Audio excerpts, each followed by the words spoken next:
Most of you are probably wanting to see me watch and break down Oklahoma and TCU from last weekend, but I don't really think that serves much of a purpose, quite frankly, at this point. And we're not watching Bedlam 2021 either. In this week's video, we're going to take a deep dive into where Oklahoma's at heading into this OU Texas game, where a 7-point underdog for Oklahoma seems not enough. But at the same time, too, I'm interested to see from a personnel perspective where they go from here, because I think a game like TCU, a lot of coaches want to get to the bye week, and so they can self-evaluate and start playing to their strengths and figure everything out then. Well, now there's a sense of urgency, because if things don't change defensively, whether Dylan Gabriel's at quarterback or not, they could go 0-2 these next 2 weeks, and that puts you in a position where you're 3-4 on the season, and all that momentum and the honeymoon and all those things, are officially over. So I think the most important thing, Brent Venables has said this, and I think it is true. Let's strip this thing down to the studs.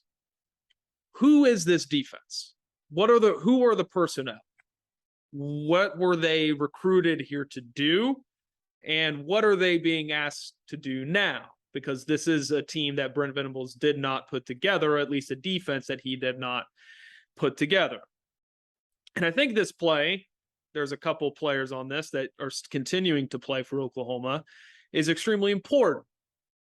I mean, this isn't really too far off from what you would see from a Brent Venables defense, but look at the alignment and the techniques where these guys are at, right? And I probably need to get this in red. I mean, outside the tackle, right? Right with the guard. Outside the tackle for Nick Benito. And if you could imagine, that's our Mason Thomas, right? So this defense was recruited to be essentially a 4-2-5. And I know Grinch is known for being an odd front guy and running a tight front and all those things. However, the personnel and the way that they were used could have been used as players in an even front, which that's how they're able to get a guy like Nick Benito on the edge, and how he was able to have so much success. So with all that being said, I think as we're about to go through this defense was constructed to be essentially a 4-down defense, with Nick Benito being a special case of a guy that can get after the quarterback, defend the run well, but specifically get after the quarterback. So let's take a look at what Oklahoma has done so far, essentially kind of against this same base offensive look.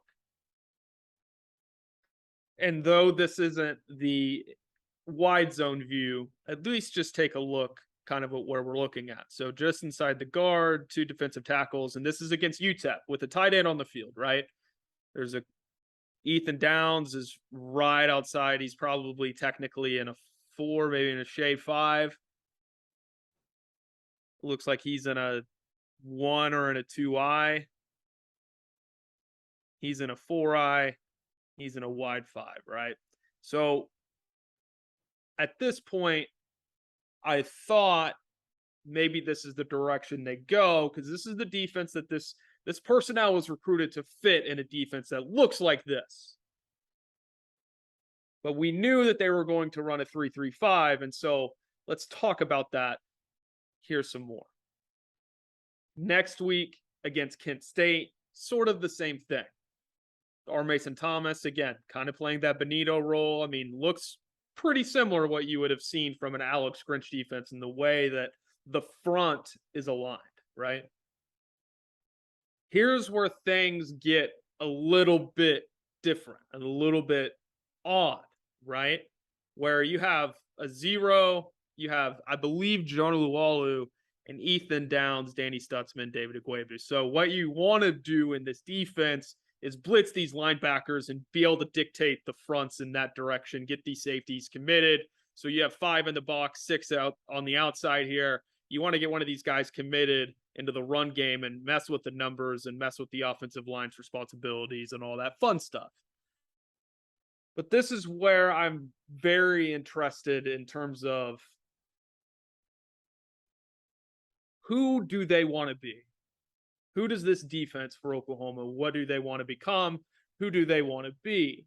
Because although this isn't the 11 personnel and, or 11 personnel with 3 wide receivers on the field, this is 12 with 2. Again, what are the strengths of your team? Who are they? How can we get as many or how can we tap into that as much as we can? So what we've seen so far in the last couple of weeks with TCU and Kansas State, the defensive ends struggle whenever they don't have the leverage. So whenever the defensive end doesn't have an outside angle already and he has to completely bend on a guy, they're struggling a little bit. That's not what these guys were not recruited here to be 3-4 defensive ends. They weren't. On the other side of that, go through the list of defensive linemen you've seen make plays over the last couple of weeks for Oklahoma. Jalen Redmond, Jeffrey Johnson, Isaiah Coe, Jordan Kelly. We've seen even Josh Ellison at times. Ethan Downs has made some plays. Or maybe not Josh Ellison in the last couple of weeks. We've seen Ethan Downs make some plays. Jonah Lualu, or Mason Thomas has been hurt. Marcus Stripling has been hurt. Why take off the guy the second defensive tackle when that's one of the best units on your defense? Just hypothesizing here. Here we are against Kansas State.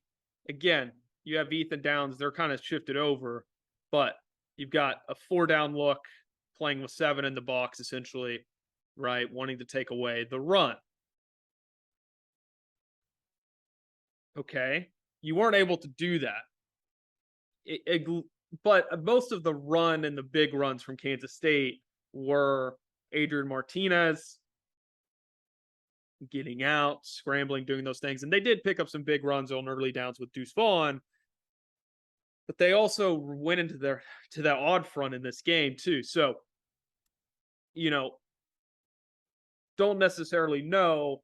I thought the defense against Kansas State, outside of a couple things in coverage, as well as the runs from Martinez, wasn't too terrible. But again, the players on your defense that are making plays are a defensive tackle, and they did in this game. I thought they did enough. But so whenever I talk about having an identity and knowing your strengths and all those things, whenever it comes to self-evaluating who you are and what you become, whenever you're given the same alignment or from an offense, it's like they're running 2 different defenses. And I think you got to have a base defense. I'm a big believer in that. When everything hits the fan, you got to have a call. You got to have something you trust. You got to have something you lean on. It seems like they're searching for an identity because this is a very similar formation you see from the first 5 clips. And again, they're in their odd front. What does that mean? I don't know. I'm curious if there's the process behind this, because again, your defensive tackles are probably the best players on your team. You've got 4 of them that have made some plays over the last couple weeks. Maybe not taking one of those guys off is a good idea. We'll see. To talk about the Oklahoma TCU game, I think it's extremely important to kind of maybe even take you a little bit behind the scenes of what I do in my day-to-day life. Talk about garbage time. So garbage time kicks in whenever TCU goes up by 31 in the third quarter. Nothing beyond this point in the game will get accounted for in the statistics, or at least shouldn't for most, right? So just going to go up and through here and see how often Oklahoma forces TCU into a down and distance that it should be favorable for the defense, right? On a typical, consistent basis. So obviously you see on the last drive before garbage time kicks in, 2nd and 8, getting a 9-yard run from Max Duggan, probably not good. And then popping a 69-yard run from Kendre Miller. Justin Harrington running into the official and getting out of position not the best situation for Oklahoma. So Oklahoma on the drive here gets to start the second half, 2nd and 7, 3rd and 7, getting off the field, punt. Not bad. 1 for 2. Go through it like that. TCU on the drive before half actually picked up some yardage, 13. Not good. 1 for 3, right? And then on the drive, you have the 62-yard touchdown on another coverage bust. 2nd and 5, 3rd and 2. That's good for TCU's offense. 1 for 4 drives. 4th and 1, 3rd and 1, manageable situations for TCU. 1 for 5. TCU in this drive, 1 for 6 now, right? So obviously the situation, 2nd and 10, not bad. Giving up 36 yards on 2nd and 10 from your own 37, even worse. On another scoring drive, you get into a 3rd and 9 on the minus 26. You take that all the time. That you giving up 24 yards, not good, right? But I'll give you the benefit of the doubt, right? Like 2 for 7 at this point in terms of drive. You force them into a 3rd and 9, you probably get off the field. Now, when you look at it, you give up 10, you have a pass interference, you give up 15. You didn't finish this drive at all, but you at least got him into a situation that's good for you. 3rd and 6, again, good situation for Oklahoma, forcing a punt. You have the run fit bust from Danny Stutzman. 2nd and 11, 3rd and 8. Really good situation for Oklahoma. And then you have a coverage bust on what probably should have been a sack, right? You have another drive here where they get into a 3rd and 10. You get off the field on the first drive for TCU after the fumble. Not good. So 50-50, right? In terms of how many drives did Oklahoma force TCU before garbage time into a situation where they could have gotten off the field and in a situation that's manageable for them. And this little phase here may have been, okay, Keegan's here trying to give excuses for Oklahoma. Like, no, contextually, like what happened in this game, especially prior to garbage time. And we're going to look at some stats here that I think are really interesting that backs a little bit up of what I'm talking about. So no, this isn't a full-fledged advertisement, but if you guys want to go to the graphics or whatever I'm about to pull up, he posts them every single week. My good partner and partner in crime, Parker Fleming. But you can go look at this data that I'm about to present to you, but it's going to look a little bit different than what you're looking at right now. So you can go there and check out the Oklahoma game. They're posted every single week. Want to give him some credit despite him being ornery over the last week and a half or so.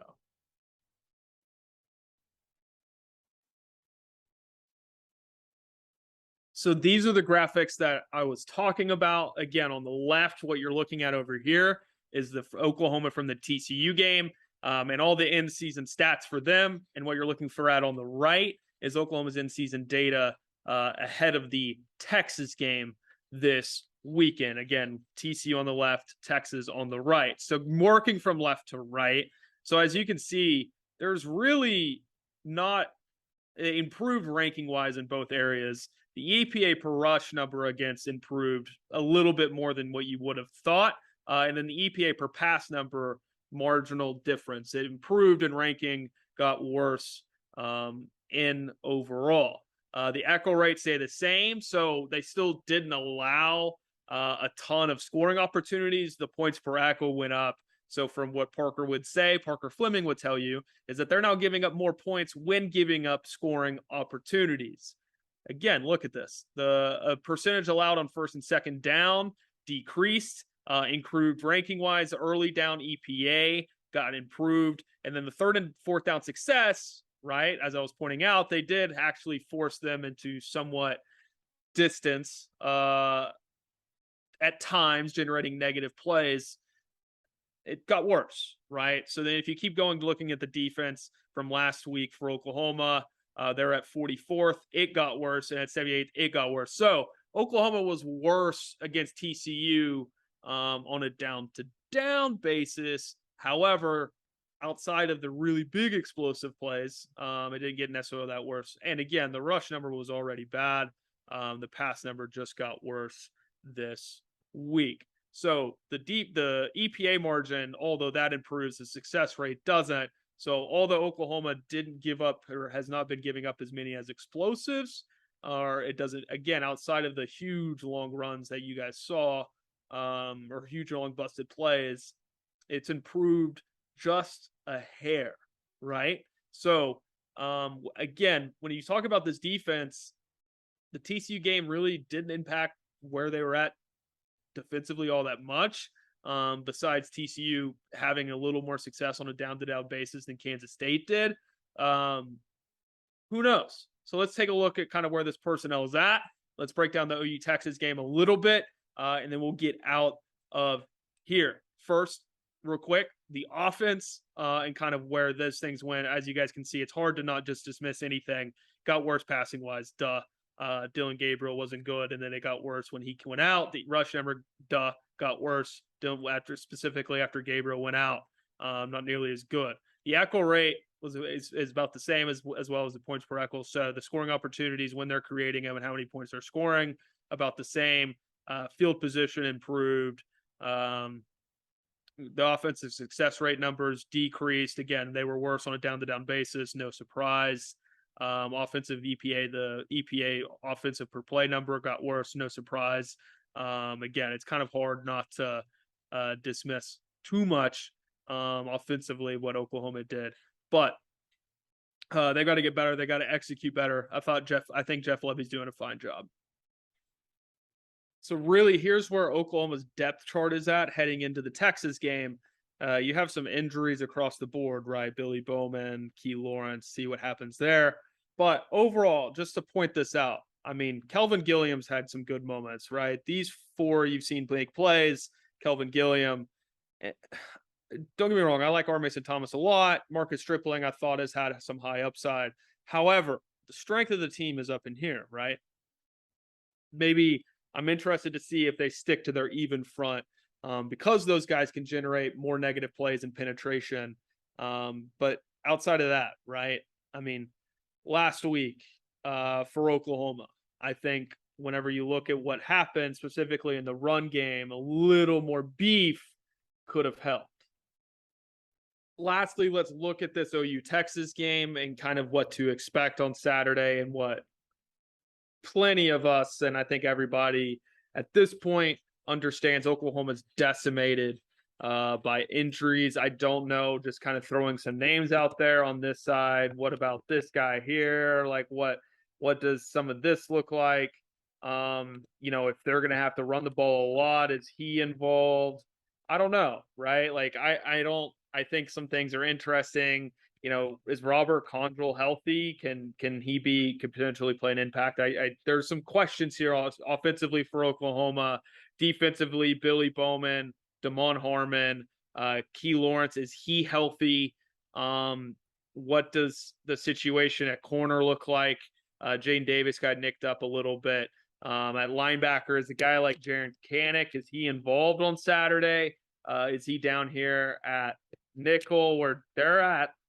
Do they do some interesting stuff? Does Oklahoma move David Agwaibu or Deshaun White there? Does Jared Kanik, where's he lined up? All of that stuff, right? So where it comes down into this matchup that I think is interesting is that Texas has the overwhelming advantage at quarterback. I think at all the skill talent, specifically outside of Marvin Mims.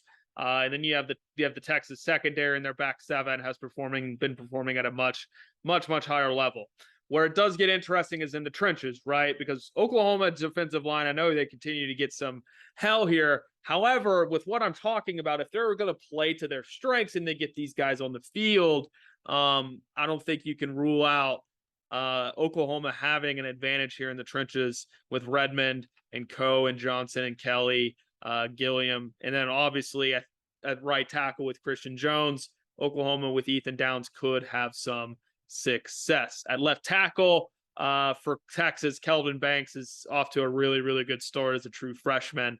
And then on the flip side, it's the same thing for Texas, though, right? Texas has their interior defensive line has the overwhelming advantage in this game. If again, how this looks from Oklahoma, I have zero clue on either side, offensively, defensively. I'm going to learn as you guys are watching. So, but at the same time, too, I think whenever you look at this game, obviously Texas has some overwhelming advantages that they could certainly take advantage of. It's OU Texas though, right? Like you get to saying all this stuff, like it's a sure thing, it's a sure thing. It feels like it this year. But Texas is gonna have to come out and take care of business. It's an interesting situation for both teams because Texas is now on the side of if anything but a comfortable win here is gonna feel like a loss, I think, to the general public. And so that's a situation Oklahoma has been in. And it's going to be so with the roles reversed, like who's going to show up, right? And what role do they show up in? And can they execute and have success in what should be an awesome crowd at the Cotton Bowl? For everyone watching, thank you guys so much. Like, subscribe, do all that fun stuff. I will see you guys after this OU Texas game.